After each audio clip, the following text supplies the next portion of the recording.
Hello and welcome to What Went Right, the show where I take a look at what aspects of a game's design are truly great.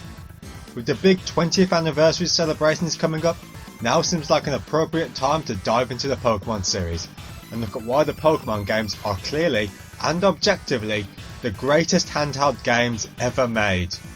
So, without further ado, let's rock. What went right? Pokemon, the greatest handheld game ever. Now, I know that some of you were thinking, I don't like Pokemon, therefore it can't be the best. And let me preempt that by explaining the rather clickbaity title. Despite my own love of the series, I am not saying that Pokemon is going to be the handheld game that everyone enjoys the most. After all, different strokes for different folks. What I am in fact talking about is the way Pokemon's design choices specifically make it work so well as a handheld game. These design choices can be split into three key areas, which we're going to talk about today. So, let's dive right in with the first area, time needed. The main way Pokemon is built for handhelds is how it's got a lot of flexibility for how much time you spend in a play session. One thing that annoys me with some reviews of handheld games is how you'll get comments like, it's divided into 15-minute segments, perfect for portable gameplay on your commute. Which is great and all if your commute is a multiple of 15. But what if your journey is say 25 minutes? That's a whole 40% of your journey that the game won't be playable for you. Now, it's not as big a deal nowadays with sleep mode for handheld systems, but it was definitely a big deal during the Game Boy and the Advance eras. So what does Pokemon do differently in this area? Well, the big thing is the ability to save anywhere, allowing a variable playtime depending on how much time the player has to allocate. And this lack of a rigid time structure helped differentiate the game from its RPG contemporaries, and this flexibility makes it perfect for a game on the go. Well, you can't quite save anywhere. The only real restriction is that you can't save while doing something, either talking to someone or battling someone. So it's a good thing you've made sure those don't take too long. Most of the battles in the game will be with wild Pokemon, so you are only facing a single enemy, obviously keeping the battle time short.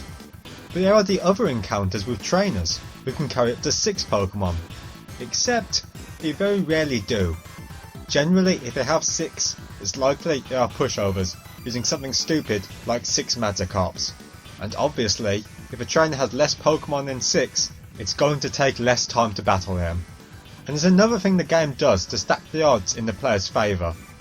After you have knocked out an opponent's Pokemon, the game lets you know what they are sending out, which allows you to send in an appropriate counter. When this is combined with the game's typing system, it can cause a lot of one-shot knockouts, ensuring that the battle time is kept short. So that's the battling kept short, and the talking is kept short as well. The game doesn't have a very deep story, which means there's a lack of long cutscenes and story exposition taking up the player's time. And this point transitions nicely to the next category, the attention required. By using an uncomplicated story, it means that the objectives are kept clear and simple, what of the main goal you'll have most of the time being to aim for the next gym badge. What this means is if you miss a bit of text due to being distracted by something outside the game, or decide to take a long break from the game, then you can pick back up what you need to do. But the biggest and main point for this section is that the game, like most JRPGs, uses a turn-based battle system. By its very nature, turn-based gameplay gives the player lots of opportunities to break concentration and divert your attention elsewhere. And to add to this, the sound is not required. There's no voice acting or necessary sound effect cues for the player, which means it's easy to do something else, such as watch TV while playing. But that's true for a lot of free-to-play phone games as well. You can do something else and they don't demand your full attention. So why am I bringing this up to explain why Pokemon is the best handheld game? Well, unsurprisingly, given I brought up this criticism myself, I already planned a response to it. While Pokemon doesn't require your full attention at any given moment, what it does do is reward your cumulative attention. What I mean by this is that over time, you can learn things in the games, like types, kinds of moves, stats, etc. And by learning these, you can perform better in battles, like say being able to switch in a better counter in a battle, speeding up the battle. By being rewarded for paying attention and picking up the nuts and bolts of the game, your playtime feels more meaningful, rather than just something to do to kill time like a lot of those mobile games. And now we will move on to the final section, and this part will also explain how the series managed to become so insanely popular, and that is its social elements.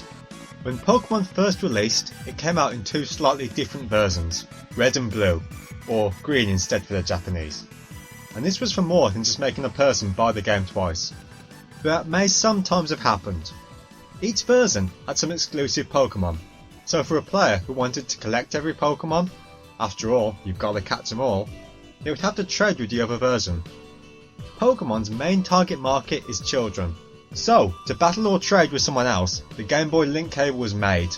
What this meant was that playing with a friend, get your mind out of the gutter, was now available anywhere, breaking free from the restrictions of either arcades or home consoles.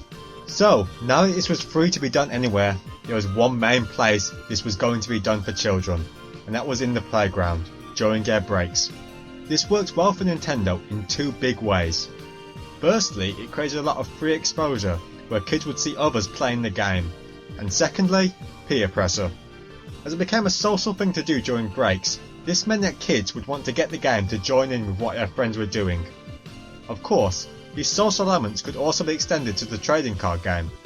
And well, the results of these social elements speak for themselves. Pokemon became a massive craze, and made a ridiculous amount of money while becoming one of the most recognisable game series in gaming history. And, as I hope I've managed to convince you today, one of the greatest handheld games ever. Well, thanks for watching, and given it's a Pokemon video, I have to do the obligatory Pokemon joke for my end joke. How do you get Pikachu on a buzz? You Pokemon! 'Cause it's Pokemon!